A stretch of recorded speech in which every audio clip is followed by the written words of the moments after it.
So, this week we're going to be chatting about heuristics, guidelines, and design patterns, which are one of the most widely used things in UX generally. Used a bit less in games UX, but still used a lot. So, heuristics. They're rules of thumb, not hard unbreakable laws for advising the design of a system. Using them normally involves doing a thing called expert heuristic analysis, sometimes a collaborative one involving multiple people, where they will step through the system with a list of heuristics, and then when something breaks one of the heuristics, say red green layered on top of each other, so someone with color blindness couldn't see that, then they say heuristic break here, rate the severity. This is mostly seen. This will be used a lot in games UI, particularly using goal-driven design, which we talked about last time. There's a couple of problems with heuristics, and not using them knowing what heuristics to use is difficult because they can contradict each other. They're also domain specific, so the heuristics you use for a website are different to those you'd use for a game or UI system. And then, so the most famous are the ones by Nielsen and Norman, who kind of invented UX, or the term UX, and they're ones for websites. Okay, so super big warning on heuristics and heuristic analysis.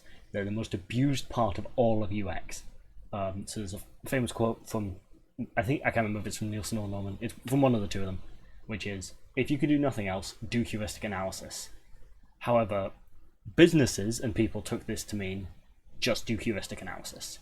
Because, the point of that quote was, so, if you're under complete time constraint, you need to get the system better, but you don't have the time to properly test with users, or you don't have the budget, then this will help. However, that scenario became all the time, because it kind of is in businesses and companies. And this is basically just slightly informed guessing, because it takes the user out of user experience and user research. This isn't to say heuristic analysis is bad on its own, it needs support from other techniques, which we'll talk about later. So a couple of heuristics for games: play and game flow.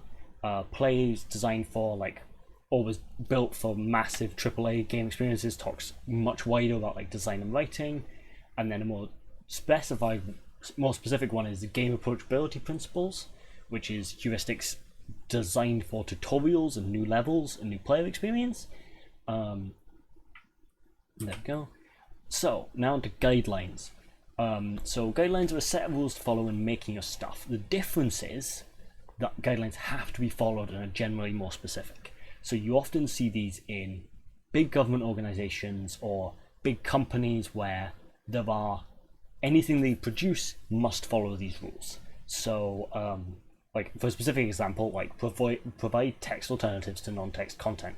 This is part of the UK government's accessibility standard, and if you're making a website for the UK government, you have to do that. Importantly, if you're not part of that organization, because if you are part of an organization that has a set of guidelines that you should be working to, you should know that already, or otherwise you're probably in trouble. So you can use other people's guidelines as heuristics. So provide text alternatives to non-text content, that's a sensible heuristic to follow on. Which can be a good way of getting more specific examples than the general view of heuristics.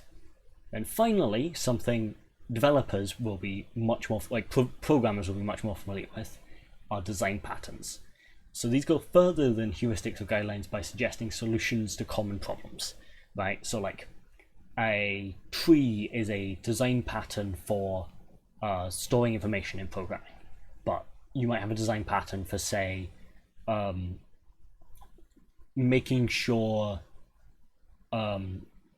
players can input the way they want. So whenever you have an input, you provide alternate ways to make that input. So they're used all over, not just in UX.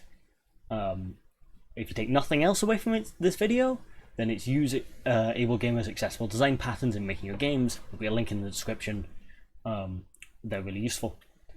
So to kind of sum up, heuristics are really powerful, but they're often misused because they need support from other usability techniques.